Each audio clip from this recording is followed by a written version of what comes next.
understand what you're saying.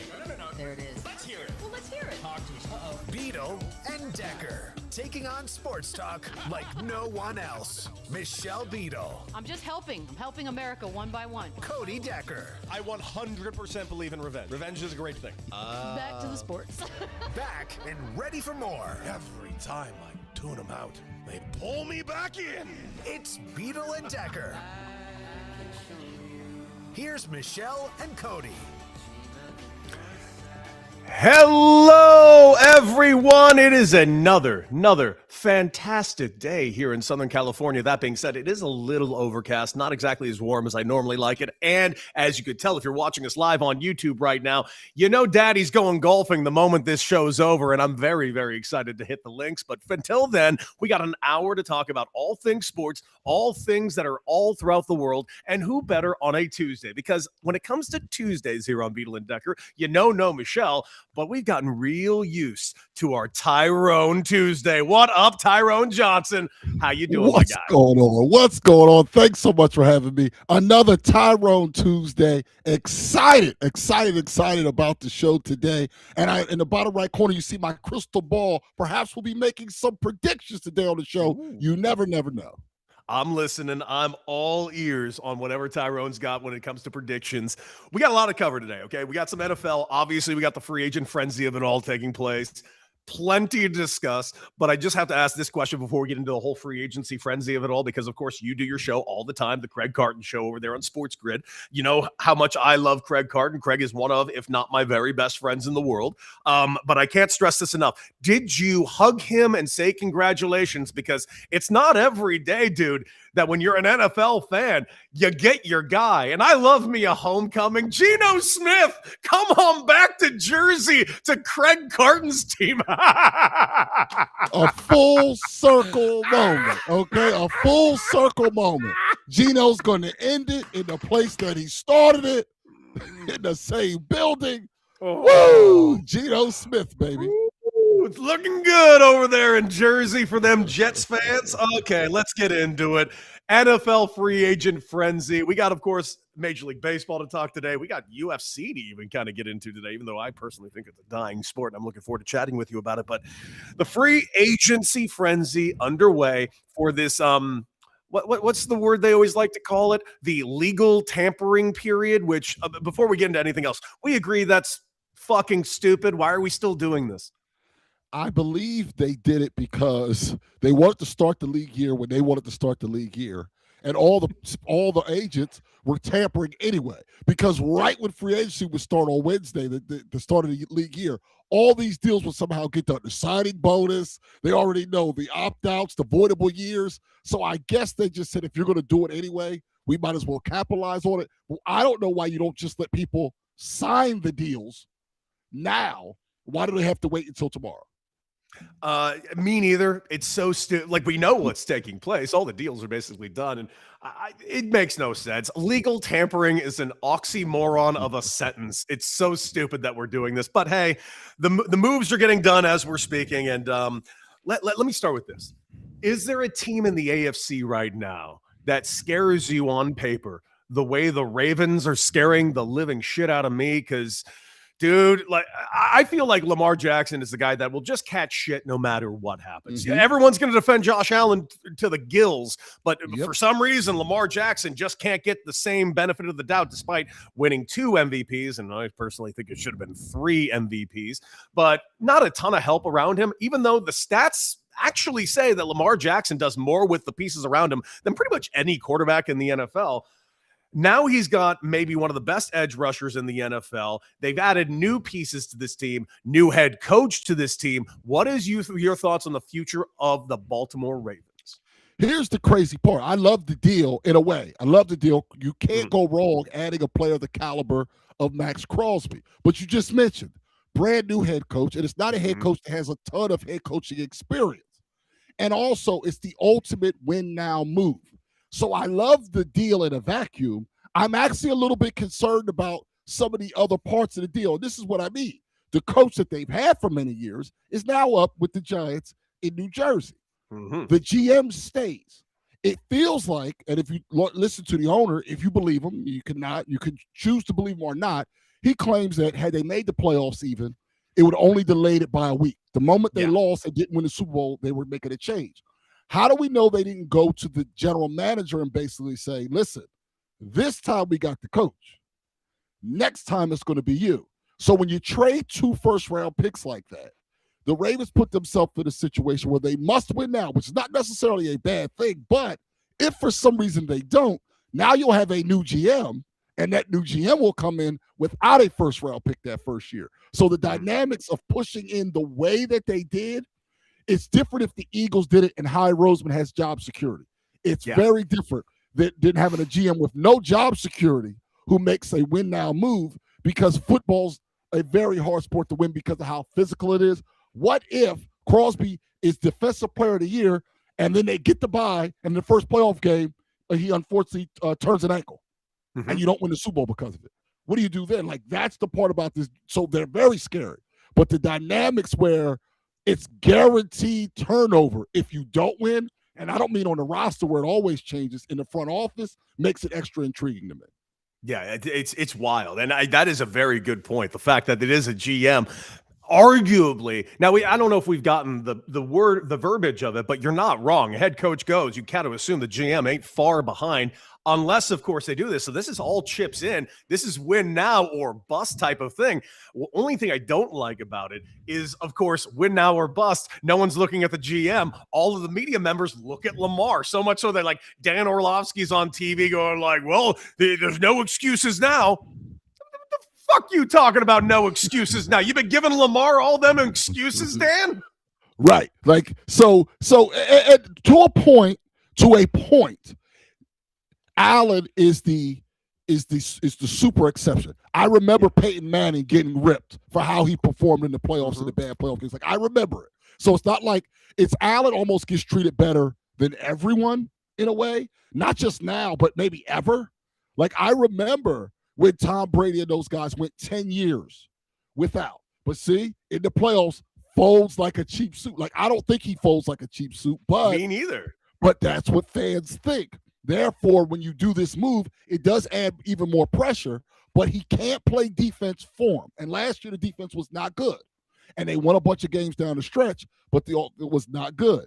And they said they kept over Likely. Yeah, look at Likely's numbers. The reason they kept Mark Andrews, because Mark Andrews is better than Likely. Likely, it looks like a better athlete, looks like he should be better, but Andrews is the better football player, and they didn't want to overpay for a backup tight end. So, but you mentioned the Ravens, and you start to get those comments. So, there's blood in the water, and the fans that are the Sharks are circling, and so this move is a good football move. Yes. But I do wonder about giving up that much, even for a Crosby, who I love. He's maybe the second best edge rusher, third at the worst edge rusher behind Garrett, and he's right there. But if you don't win, you now don't have the same ability to cheaply replenish that roster, and it will be a new person picking the roster.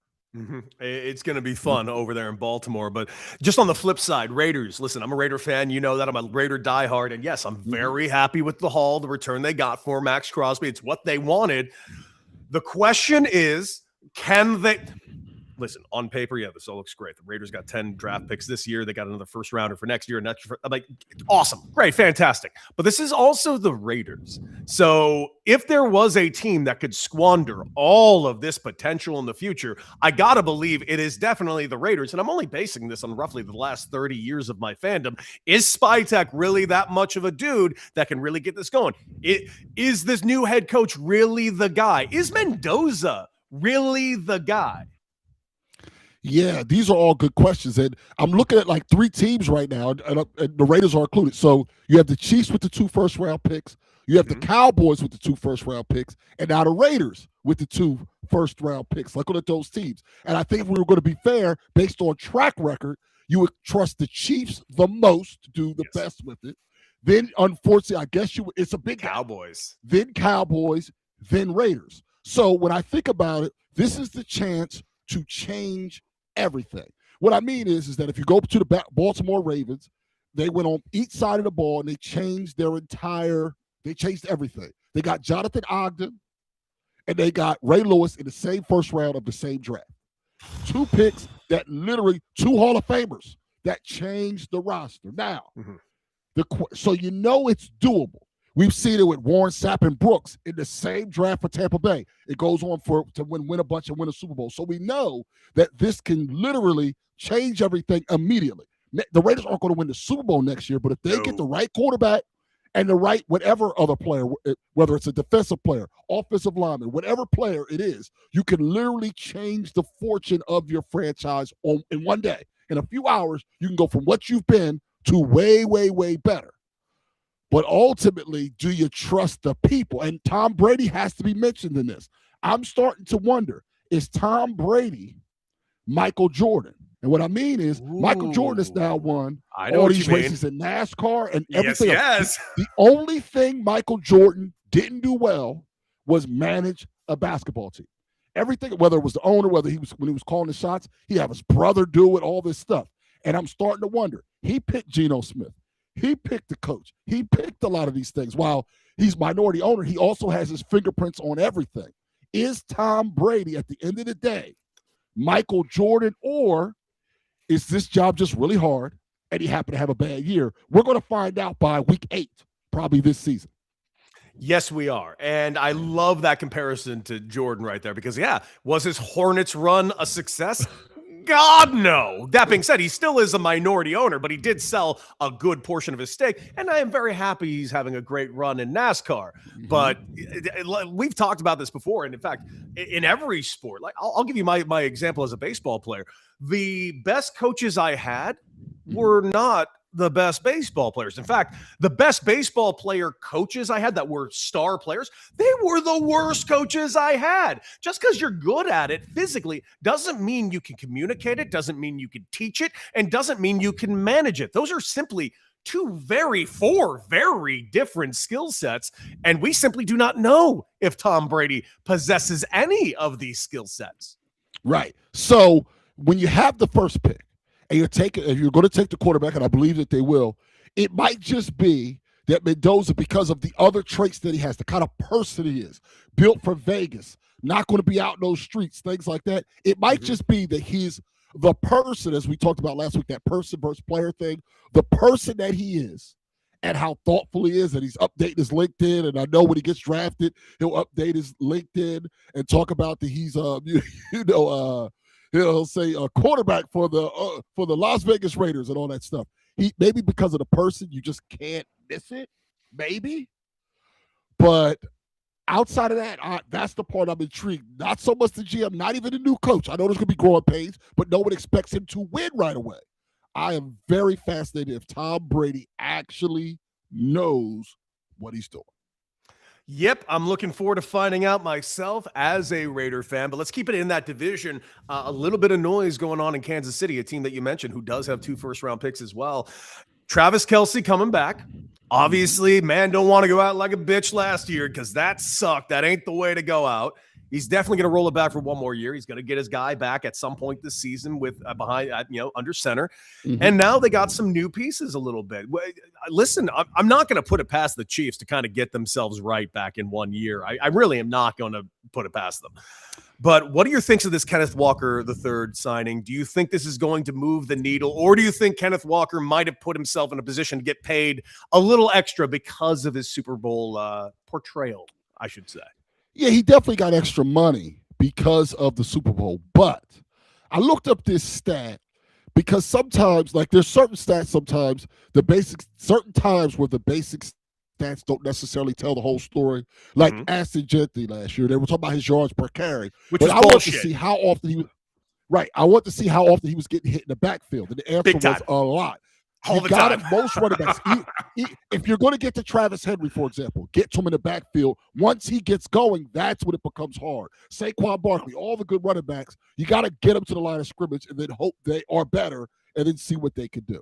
Well, in the case of the Chiefs, I don't think we realize just how bad it's been. And this is what I mean. So if you just go on average for NFL teams when they run the ball, right, they call an explosive run a run of 12 yards or more. So you hand it off and the guy gets 12 yards or more. on average, teams will do that 7% of the time. So if they hand it off 100 times, 7 of those runs will be 12 yards or more. Now, they might lose 8 yards here, lose 3 yards here, get 4 or 5, but 7 out of 10 times, 7 out of 100 times, you will get 12 yards or more.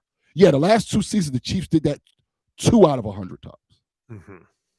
He will do that. Huh. He will. The one thing I feel very comfortable with is he will get some explosive runs, and the Chiefs have not had that in their offense at all the last 2 years. Mm-hmm. Well, if you're a Chiefs fan, getting back to their normal spot is definitely something you're looking forward to, considering the fact the AFC West is still a juggernaut. Say what you will. I was never a big believer in Bo Nix and the Broncos, but look what they accomplished last year. And everybody and their cousin keeps telling me that the Chargers are coming. The Chargers are coming. I don't believe it, but they keep telling me they're coming. Yeah, and they're a good regular season team, though. To win that division, you're going to have to be really good. Like the Raiders going forward, Mahomes isn't going anywhere.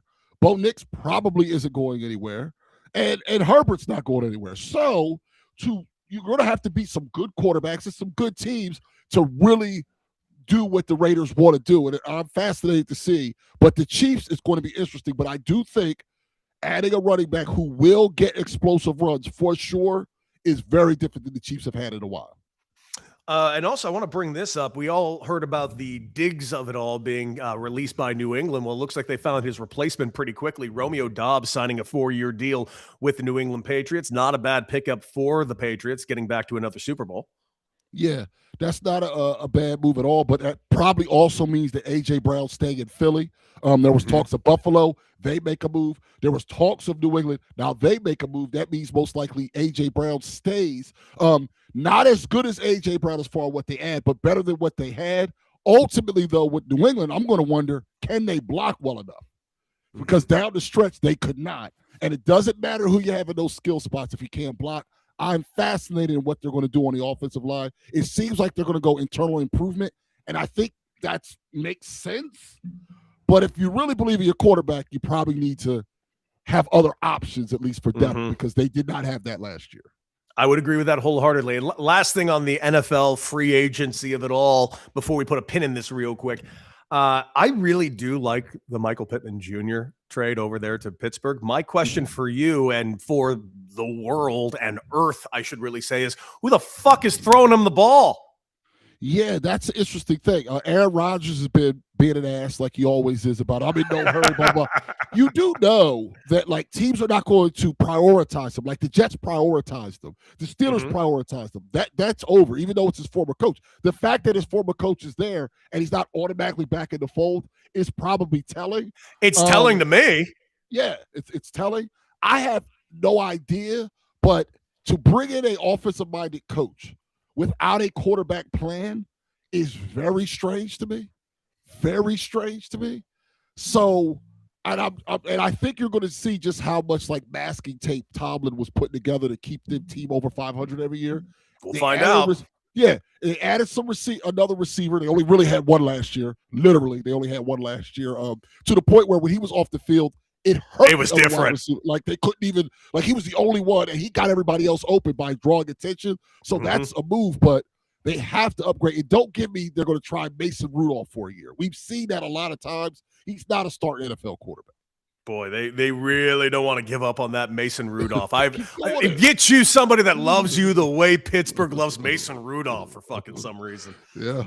All right, well, let's talk about the thing that is really fucking doing it for you and me, man.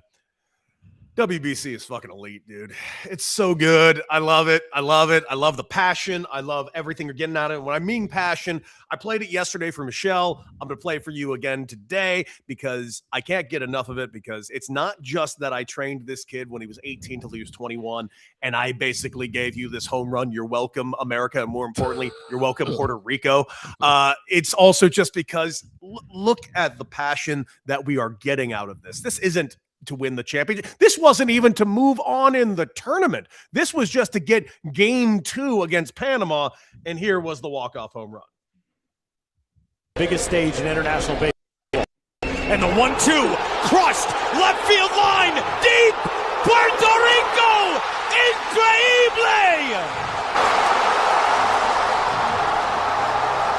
Look at this.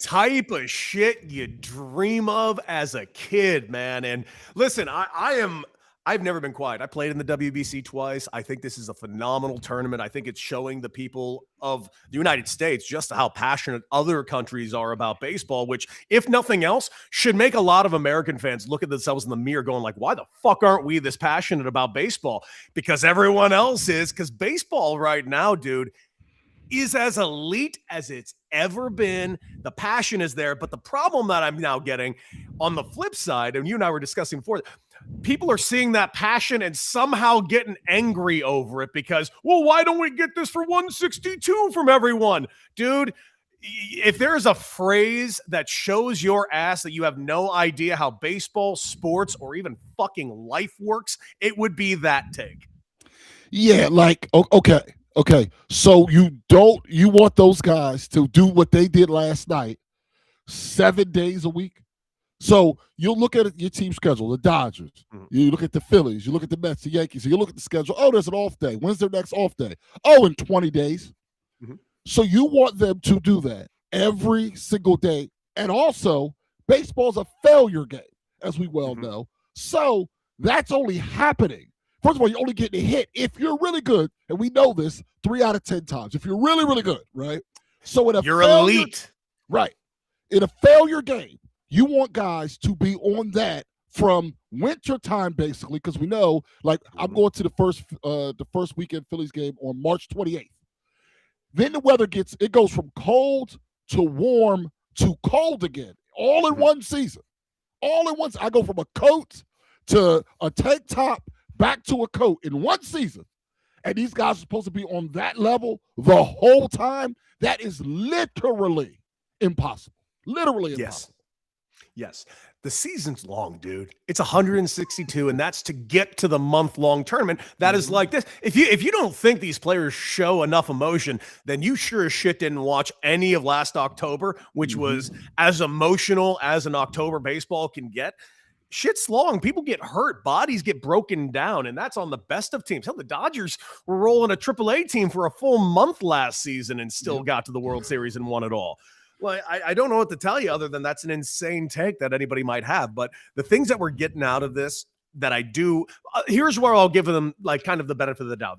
That's like an idea that people who just don't understand the game might have a take on. But like, here's where it gets kind of awesome in a tournament like this.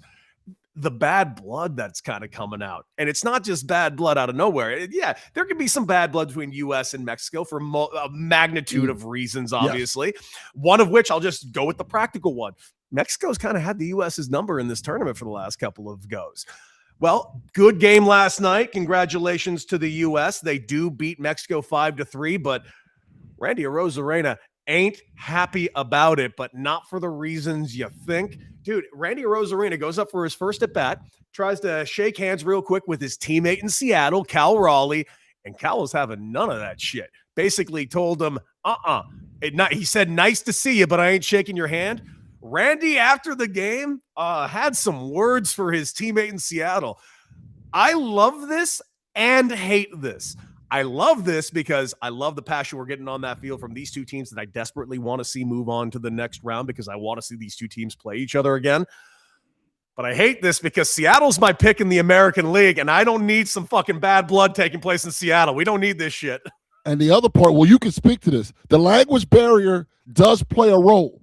It's harder for them to have the heart-to-heart talk with nuance when there's a language barrier. Now, in big strokes, it's really easy to have that conversation. You know, the middle finger means the same thing everywhere. But when you want to get the nuance of, like, if I want to explain, hey, I agree with you about this, but I don't agree about that, that's where that language barrier is all of a sudden very big. I actually think that could be a possible problem to me, but this is before that bat, obviously, this situation. He's coming up to bat, and there was a stoppage there. In my opinion, you shake hands. Now, that doesn't mean in the middle of an at-bat, in the middle of war, if you want to look at it like that, that's different because you got to be, we just talked about it. These guys in another week and a half are back home, and they're around each other every day from, again, cold weather to hot weather, back to cold weather. This is a long season, and you're around each other every day, and you need to be at the highest level to win. I think I think Kyle Riley took it too seriously. I think so too. I don't think that was a good idea. That being said, I did like it in the moment because, hey, dude, I'm loving getting some fiery battling back and forth. Yeah. The fact that their teammates kind of rubbed me a little bit the wrong way, but I'm not going to lie to you, dude. It just added to the drama of this tournament that I already am in love with. Right. And now I saw people, and I saw you in the show notes compare it to the Kobe and Powell thing. Here's the difference. One, no language barrier. Powell spoke perfect English. Yes, So the other part was they were very close friends. Like close enough, we didn't always know about it. Powell was at the house. There's a reason when Kobe passed why the kids and the wife wanted Powell over, because they were used to having Powell over the house. He used to take the helicopter with Kobe to, like, we didn't know all this then, but they were very close. These guys are not close. Therefore, Kobe running through his chest was a friend telling a friend, not today. These guys are teammates, but clearly not friends.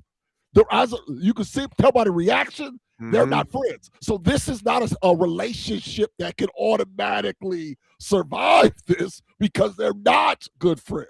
And that's the part where I'm going, are you sure you want to alienate a teammate who you do not know that well? Yeah, that was my read too, dude. I didn't love it because listen, I played with a lot of there is, you mentioned the language barrier. That is a thing in every dugout, every clubhouse, even the close ones. Like, there is cliques in every single clubhouse. I'll just give you my big league experiences alone. Okay. When I was with the San Diego Padres and I finally got to the big leagues, this was a particularly rough team. When I say rough team, not that they weren't bad players, by actually quite the opposite.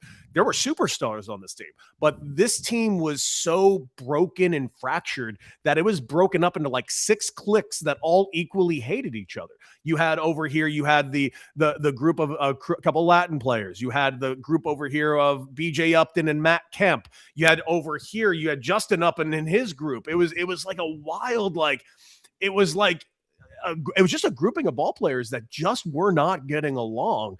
And this happens, and it doesn't take much for it to happen, dude. It's baseball players and athletes as a whole. They're sensitive, but not in the way you think. It's like a different type of sensitivity. It's like an over amount of ego and a full lifetime of that ego not being checked. And now you're around the same people with the same emotional depth as you. And there's a language barrier. You know, I want to ask you something but it's not an insult to you. I think we've only gotten along.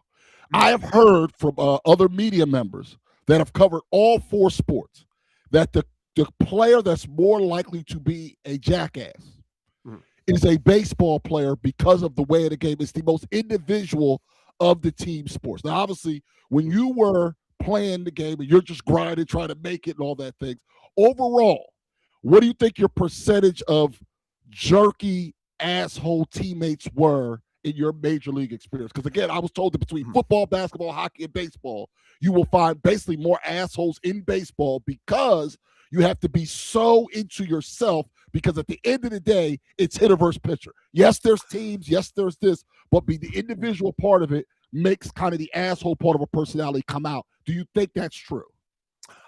You know, there might be some truth to it. I don't think it's as finite as simply baseball is the worst one. I really don't. Because I would go a step further. I would say NFL receivers have always been the worst ones I've ever kind of dealt with. But they were saying, basically, if you added up all the baseball players and made it average, they're assholes. But that's fair. But that's fair. Football players, yes, the wide receiver, but the center and the guards are great. I'm saying if you took all the football players, made it average on the asshole scale, I was told that baseball would be the highest, and that leads to some of that volatility.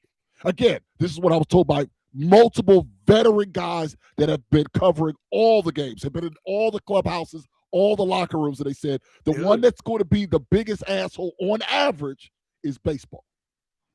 Dude, you know what? There might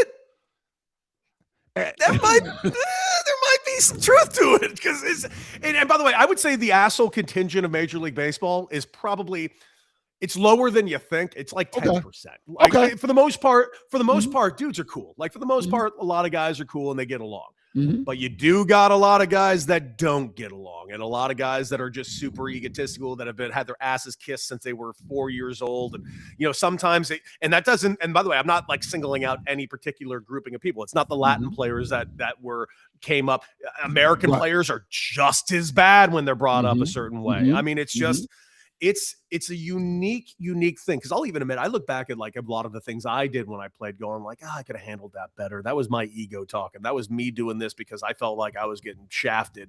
And like, I think about that all the time. Like, could I have handled myself better as a pro baseball player around my other teammates? Even though I was labeled as a clubhouse guy, there were times where even I thought I was faking it and bullshitting it, because in my head, I was pissed about my lot in life and the game that I was playing. That being said, dude, yeah, there's a lot of assholes out there in baseball. That is for damn sure. But you know who's not one of them? Mexico manager Benji Gil, who needs to get a fucking job in Major League Baseball. The most winningest manager in the history of Mexico. Guy's been coaching this team for years. And I got to tell you, I played for Benji Gil 2 times in Mexico. Oh, wow. This son-of-a-bitch needs a job in the United States. He's from San Diego. He won a ring in Anaheim in 2002. He's a Mexican League legend because he played in Culiacan. And my God, you can't go anywhere in Culiacan without him getting stopped. He was my manager there twice. Unbelievable guy, unbelievable coach, and he's hitting all the right notes as a manager, because he's not being asked softball questions. He's being put in a position, being the manager of Mexico, being born in the United States in a time where I would say relations between the two countries are about as tumultuous as they've ever been in our lifetimes. Not to mention, on top of that, he's being asked a lot of interesting questions, because I won't sit here and pretend that, even though I agree the U.S. has probably the majority of the most great players in the world right now, that team on paper is not better than the other teams on paper, because he was asked after DeRosa said, well, I'm not worried because we have the best 30 players in the world. Benji Gil just says, and he doesn't even throw out his own team. He just says, I think Japan or Dominican or Venezuela might have something to say about that. You know who else might have something to say about that? Mexico, because Mexico ain't no slouches, dude. Mexico is damn good at baseball, and they almost came back and gave the U.S. a little bit of a heart attack last night. Yeah, I mean, U.S. scores obviously all 5 in just 1 inning, judged with the home run. I think this is the thing about the Team USA. Yes, they had – this is what I'll say. They probably have more guys who we think at any moment could, quote, carry a team. They probably have more guys who we think as Americans can carry a team. Like, I've seen Schwarber carry a team. We've all seen Judge carry a team. We've seen Bryce Harper carry a team. Like, they probably have more guys 1 through 9 than any other who can carry a team. But in a short window, this is not a 162-game season. This is not. You're talking about any given night. Like, what is America going to do tonight versus Italy? Like, I'd like to think they're all going to hit the ball, but we've seen hitting a baseball is really hard. Like, even against 17-year-olds, we've seen some of those fun moments during this tournament stuff. Guys who are on high school squads can still get outs. Like, it's really hard to hit the baseball. And I think that's the part where America's going to always need one of those guys. And if somehow they all go cold, they absolutely can get chipped up by 4 or 5 of these teams. No question. No question at all. But Benji last night said he wants another crack at the U.S., so they got to win out. They got to move on to the next round so they can play the U.S. again. But he absolutely said, I want another crack at them, and he thinks they can take them, and I have no reason to not believe him. I mean, I want to see it again. That's all I got to say. I want to see it again. Yeah. And the one other part is, I don't know who's going to be pitching for the U.S. I know maybe we'll get to that in a moment. And that's the other thing. You got to have enough pitching. And with guys only going 65 pitches max, that's you're going to need multiple guys. Yes. Yes, you are. And do they have the pitching? We will come to find out as time goes forward. You know who I know has the pitching? Japan. Japan has the pitching. Japan's winning this tournament. What are we doing? You know what, though? Are we sure? No. Like, U.S. can win this. I'm pretty sure. U.S. can win this. Oh, they can. But Japan will. See, all right. Now, I want to believe that Japan will. Now, where is the final? Is it in Miami? Or it's not in Japan? Ooh, Is it? no, it's in the U.S. It's in the U.S. The Japan's actually coming over to play the next round in Miami. There we go. They usually finish it out on the West Coast. Is it at Dodger Stadium this year? I really don't know. Yeah, that's going to be that plays a role. The other part is I do wonder about Schwarber. I mean, they have so many good players in USA. They do. They do. Like, and don't get me wrong, so does Japan. But I still believe on home soil, America can take this. But they have to probably be more consistent than they've been the last few games. Like, in fact, against Great Britain, I didn't like their approach at all before the Schwarber home run. And he hits no cheapies. Everyone he hits goes a mile. But it seems like Judge didn't take a single pitch for 3 at-bats. First pitch, swing it out. First pitch, swing it out. And then a strikeout, didn't take a single pitch. They'll have to improve their approach for sure to win this thing. I have not liked the Americans' approach at the plate. Me neither, but dude, more tournament to come. U.S. already going to be moving forward, so I think we're safe on that. It's going to be a fun tournament going forward. I cannot wait to see where we go. Let's go ahead and switch it over. No Shane today, but no problem. We got Shane's quick hitters.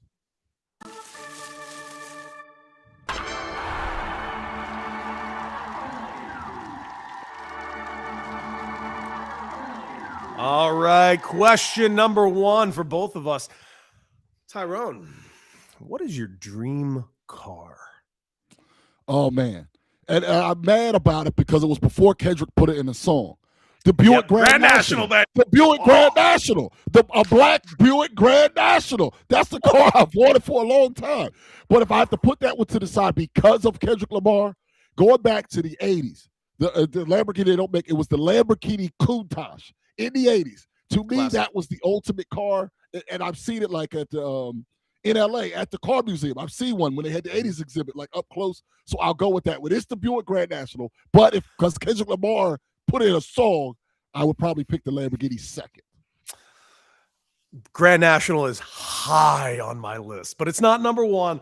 I'm going to basic bitch this. It's Ferrari California. Ferrari California is a hardtop convertible. It is the cheapest Ferrari they make, but it's made specifically for driving up the California PCH coast. That's what it's made for. That's where I live. That's my favorite drive. And that's the car I want to make the drive. Someday, people, someday. You know what? That's a cool car. That's a really cool car. I also wonder, like, a Porsche, like the 911, just getting the 911 convertible and just go. That's a beautiful car to me. It's hard to say no. Like, it's worked forever, that Porsche 911. Like, keep it basic. Like, that's a beautiful car to me. I never imagined actually being able to. You know what I might do today? In July, when I'm in California, for sure, if I don't make another trip before then, maybe I'll rent one for a day. Ooh. I've never driven one. Maybe I'll rent one for a day. It's actually funny you say that. Better yet than that, they actually have a Porsche down here in LA, down off the 405, right before you get to Long Beach. There is a Porsche racetrack. You could rent a Porsche for an hour and ride Porsches for an hour. It is awesome. Also high on my list because it is tattooed right here on the inside of my arm. A 1956 Cadillac DeVille, preferably bright red convertible with white interior. That's very high on my list. It's a pimp mobile, but I don't give a shit. Daddy's a pimp. Yeah. The Coupe DeVille is definitely it's a pimp car for sure. It's a pimp car. That's a bad car, a badass car. And then probably I go Smokey and the Bandit. I'm actually glad you said that because it's gonna be my next question. Any car from pop culture, movies, or TV you would give anything to have? Yeah, I mean, come on, that T-top it's pretty sick. It's pretty Smokey sick. and the Bandit is like, come on, it looked cool. Burt made it seem cool. Like, even when he picks up Sally Field in the wet dress and he's driving and she's able to get rid of the dresses, they're driving and stuff. That's really hard to beat. And then obviously Knight Rider. Like, I always have a car. I was going with Kit, dude. Knight Industries 2000. And by the way, what a move by you calling out 2 Pontiacs in a row. Well, listen, rest in peace to Pontiac. Rest in peace. God, the Aztec killed him. The Aztec killed him. They should not have never made that Aztec. No, how dare you? The Aztec was ahead of its time. Everyone's been copying the Aztec ever since. But no one bought the Aztec. It's because it looked like shit at the time. Now everything's an Aztec. Tell me that the Aztec's not a better looking car the Tesla truck. I will take an Aztec 10 out of 10 times. I'll take an Aztec over any Tesla you put in front of me. No question about it. Everything out of it, just the looks Pontiac, of it. by the way, Pontiac was actually on a little bit of an awesome tear when they went out of business, for the record, because they just released the Solstice, which was their convertible, which was awesome. And they had Google the G8. That was granted, it's just a Condor from Australia that they rebadged into a G. The G8 was like supposed to be their BMW killer, and it was sick. Oh, this looked like they had a little go in it. Like it could go. Looked like it could go. That car could go, and then they're like, check out this new car. We're out of business. Fuck. God, I love that Pontiac G8. All right, next question. Have you ever been starstruck? And if so, who was it? So usually no. But I have to mention a trip to Los Angeles. I'm out and about. I get to go upstairs. To go to the restroom. I come downstairs, and Fergie from the Black Eyed Peas is standing there. Now, I'm not starstruck just by her, but I will say I watched Kids Incorporated.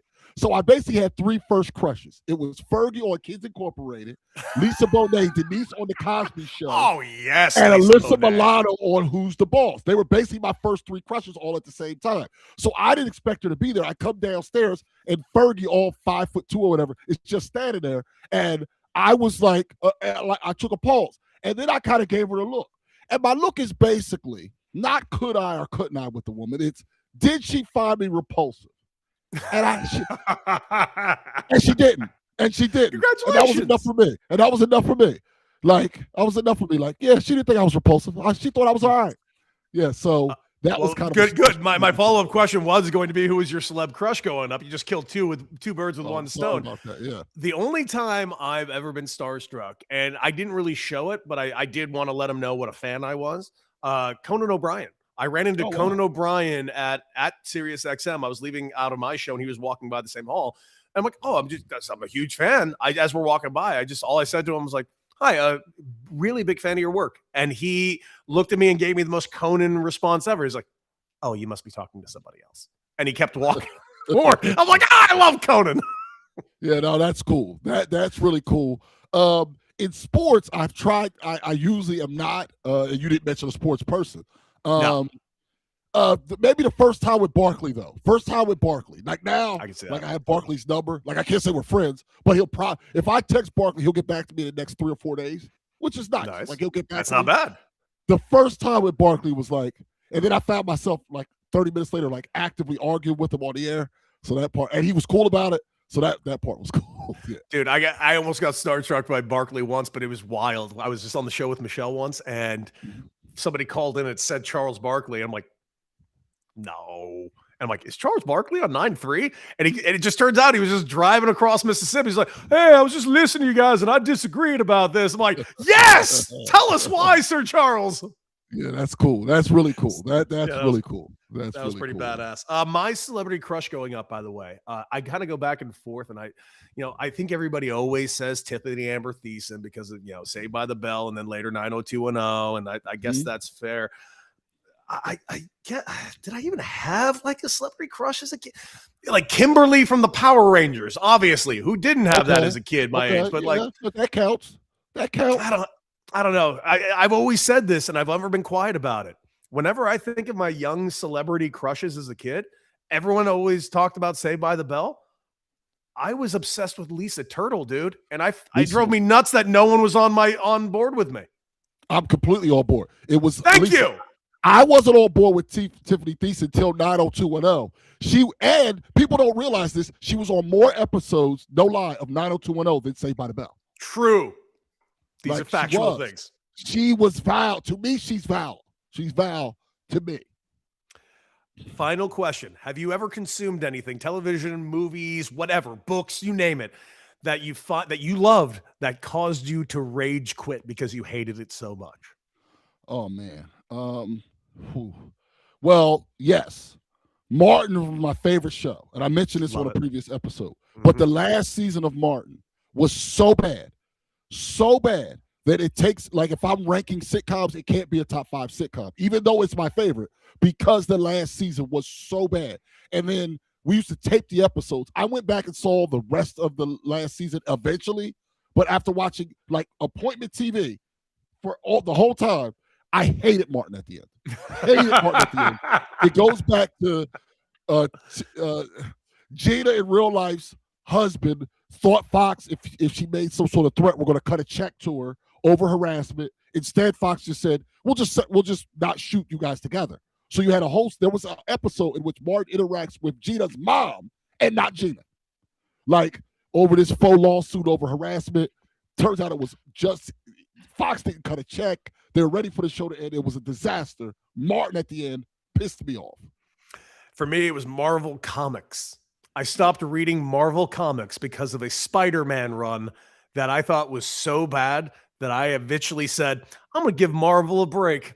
And that was like 12 years ago. I haven't opened a Marvel comic since. I have Marvel Unlimited, so I can like on my iPad and go in and get a lot of the old things. I went back. Nothing really angered me that much along the way. There's some X-Men that bothered me along the way.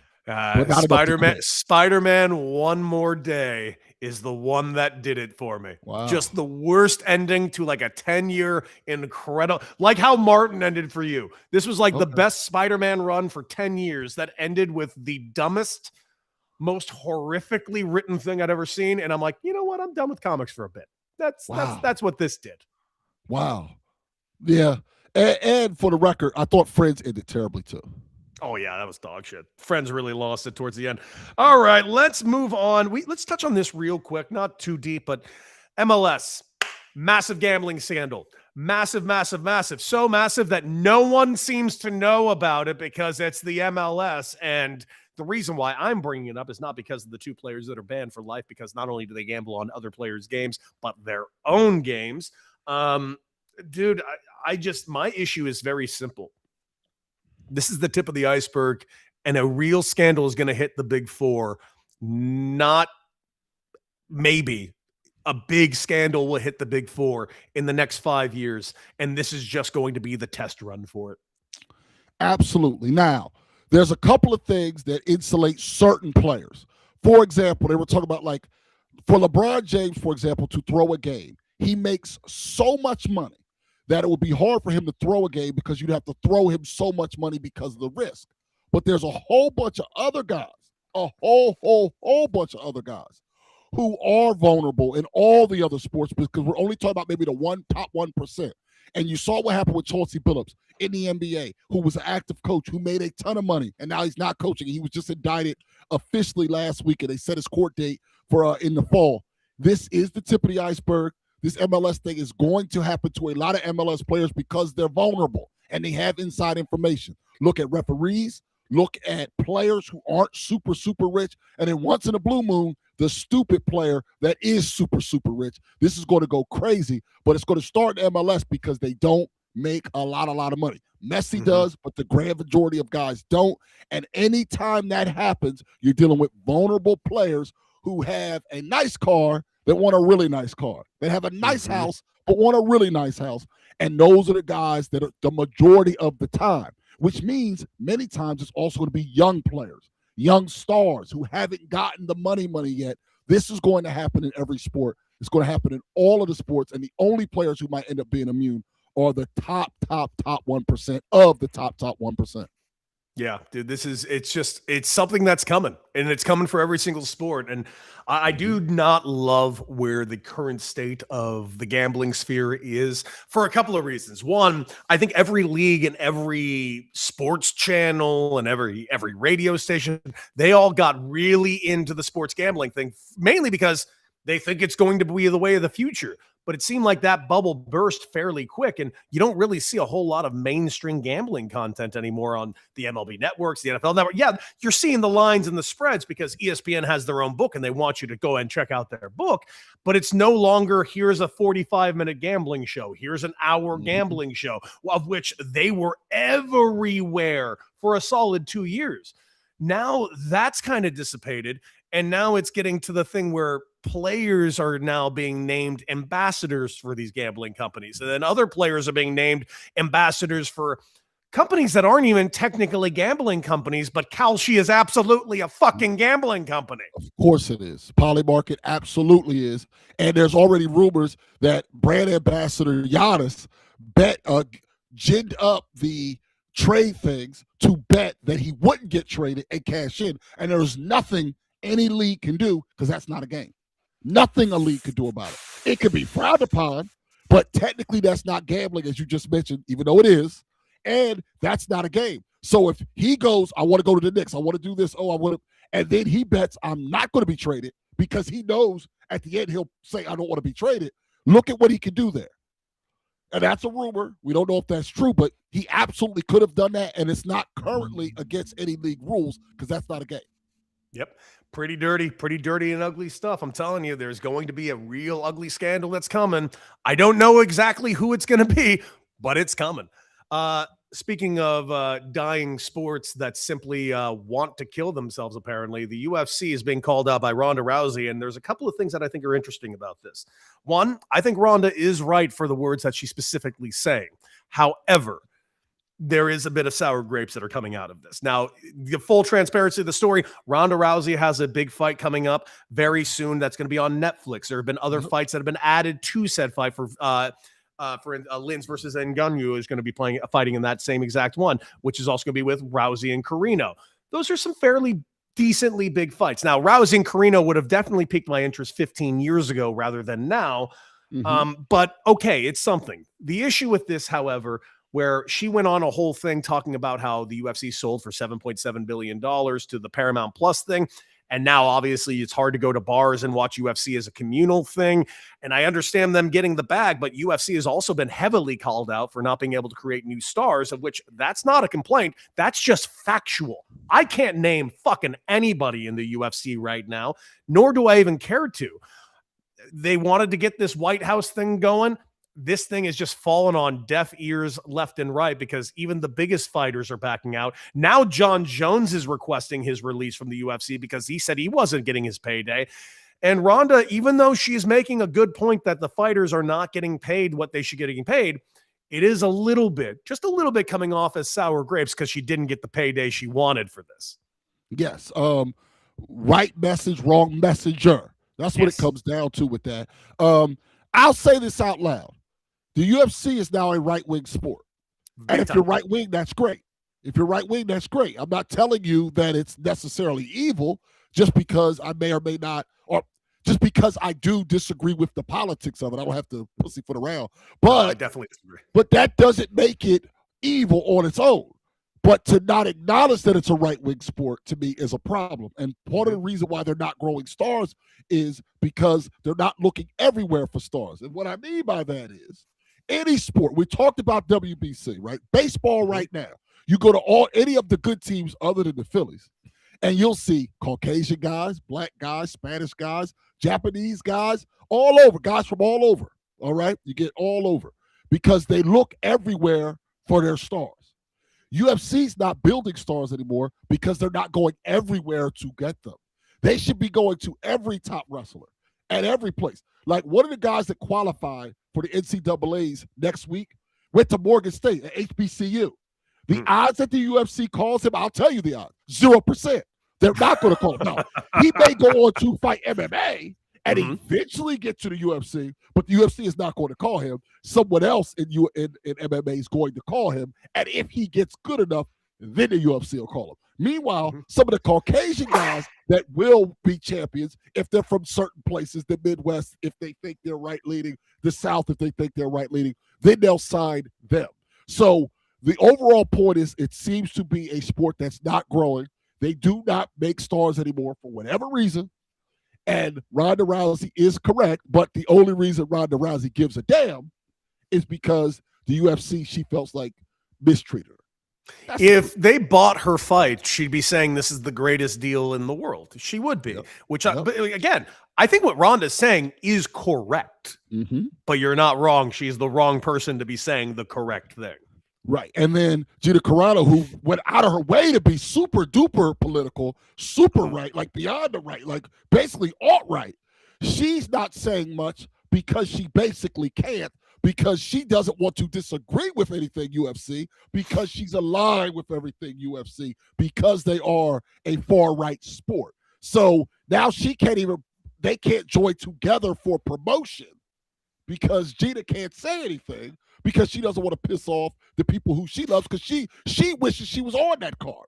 Ronda, I think wants to go back, but not necessarily be on that card. Gina Carano wants to be on that card. Big time. And I just don't understand why the UFC wanted to cut off half of its fan base. I really don't. Like, whatever side of the political spectrum you're on, Michael Jordan very famously said Republicans buy shoes too. Mm-hmm. Yeah, I don't understand it, but I think it was a requirement to get a White House show. I don't know why anybody wants to see this, but whatever you're into is what you're into, but it's not for me, to say the least. All right. I was going to save this for my shiggle, but you know what? I think it's going to be even better reflection. Let's reflect.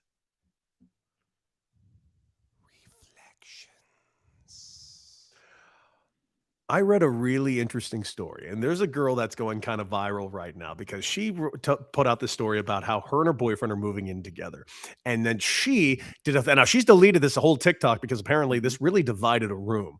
She put it out that her boyfriend is moving in to the house that she owns, and she's not making him pay rent. She's saying, whatever you're going to do for rent, let's put it away in savings because we're going to be married and everything's going to be combined eventually anyway. So why waste the time? I already own the house.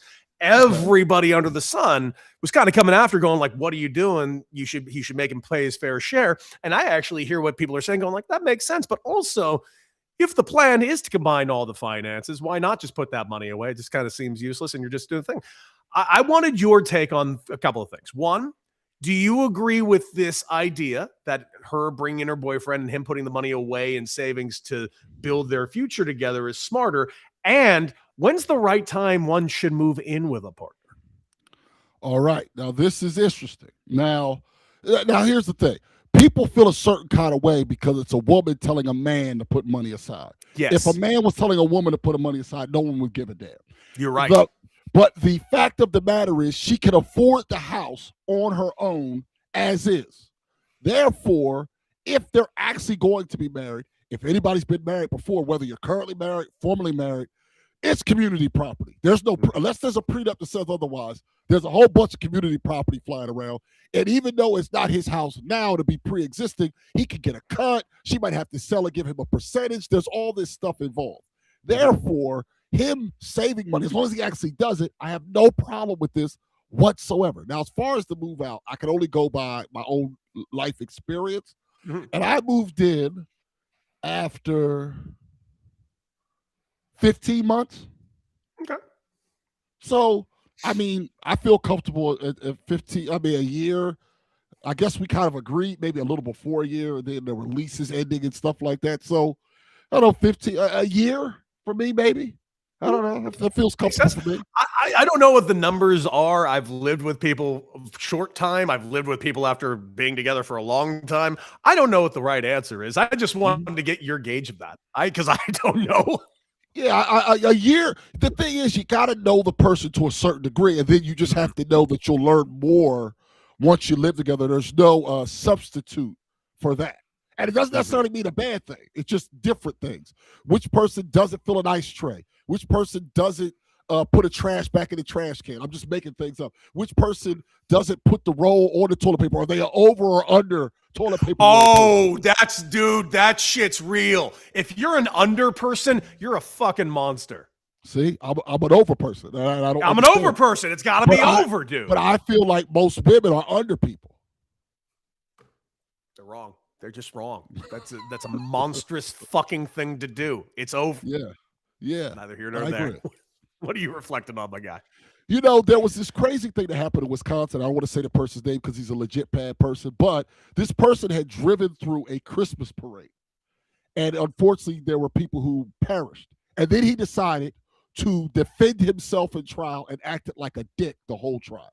That happened a couple years ago. That's not the reflection, but I want to give you the background on this individual. Well, right, that person was out on bail when they did that because he had done bad things to a woman. And I thought about it because all of a sudden in the NBA, you can't have the Magic City night they announced, but they have players who have abused women in the league, and that's okay. So talking about a gentleman's club bad, having a gentleman's club night bad, but having players in the league who have abused women, that's allowed. So that's what made me get to this train of thought. Well, that was a few years ago, and he got 6 life sentences, got like 700 years. But the case with the woman in which he abused had not come to trial up until last week. I ended up watching it on YouTube. And despite the fact that he already has all these life sentences, he wouldn't plead guilty because he didn't want to give the woman a satisfaction. So he ended up getting, from that trial last week, 15 years consecutive to the other 700 years he already had. And I'm saying every person that's a victim deserves their day in court. And that's part of the reason why she said, if I don't give you time for this, it's as if what you did to her didn't matter. And it did.